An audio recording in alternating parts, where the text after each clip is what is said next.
सर्वारिष्टप्रणाशाय सर्वाभीष्टार्थदायिने सर्वलब्धिनिधानाय श्री गौतम स्वामिने नमः। अज्ञानतिमिरान्धानां ज्ञानाञ्जनशलाकया नेत्रमुन्मीलितं येन तस्मै श्री गुरवे नमः।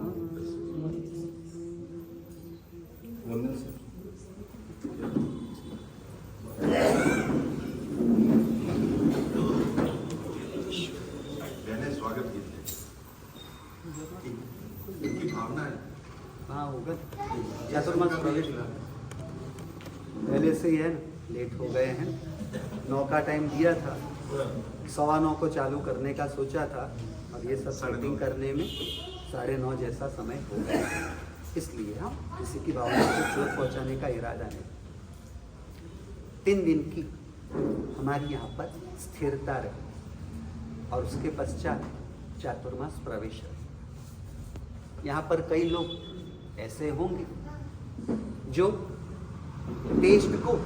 टेस्ट करने आए हो।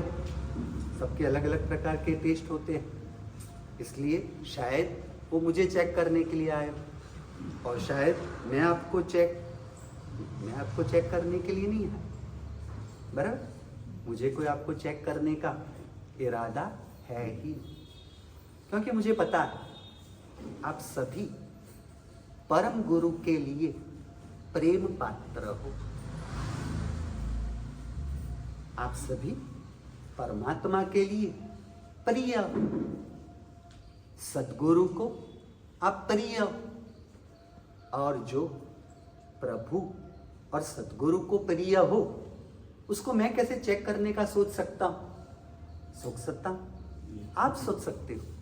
नहीं, चलो जाने, क्योंकि सबके अलग अलग प्रकार के टेस्ट होते हैं। किसी को किस प्रकार का प्रवचन, किसी को किस प्रकार का प्रवचन। मेरे प्रवचन के बारे में मैं कह दूं, एक प्रवचन से निर्णय करने का प्रयास मत करना। कम से कम 5 प्रवचन आप निरंतर सुनोगे, फिर आपको ये धारा समझ में आएगी। क्योंकि मुझे कहानियां आती नहीं, स्टोरी बोरी कहो वो मुझे आती नहीं। मेरा इतिहास दोनों तरह से कमजोर है। मेरा खुद का भी इतिहास कोई ठीक नहीं है। 18 साल की उम्र तक मंदिर वगैरह में हमारा प्रवेश ही नहीं हुआ था, और यहाँ तो छोटे छोटे बच्चे बचपन से ही धर्म की क्रिया में जुड़े हुए, इसलिए उस प्रकार से मेरा इतिहास आपके जैसा उज्ज्वल नहीं। और सेकंड नंबर में इतिहास की कहानियों के बारे में भी मैं ज्यादातर कुछ जानता नहीं। चलेगा? हाँ? यानी आप मुझे चलाओगे? चलो जाने दो। हमारी यात्रा में हम आज पदार्पण करते। अजित जीनंदशु परितड़, मुझ ना गमे हो बीजानो संग। उपाध्याय यशो विजय जी महाराज साहब द्वारा रचित स्तवन 24, और उस स्तवन 24 का दूसरा स्तवन। उस दूसरे स्तवन में हम अपने आप को समझने का, जानने का प्रयास करते। उपाध्याय यशो जी महाराज साहब की स्थिति क्या है?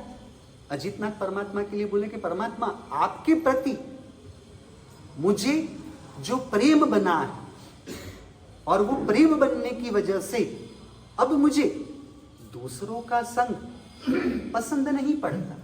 अजित जीनंद शु परितड़। अजितनाथ परमात्मा तो केवल एक अध्यास से उपलक्षण से है।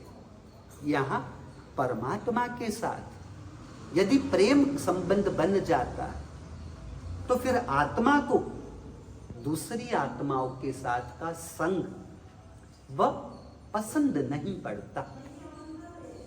तो समझ रहे हो? परमात्मा पसंद पड़ जाए तो फिर पर वह कैसे पसंद पड़ सकता है? परमात्मा के प्रति प्रेम हो जाए तो फिर पर के प्रति प्रेम साथों साथ रह सकता है। आपको आपकी पत्नी के प्रति भी प्रेम हो और पर स्त्री के प्रति भी प्रेम हो, संसार के लिए वह उचित भी नहीं माना जाता। और संसार के दृष्टिकोण से इसे शुद्ध प्रेम भी नहीं माना जा सकता।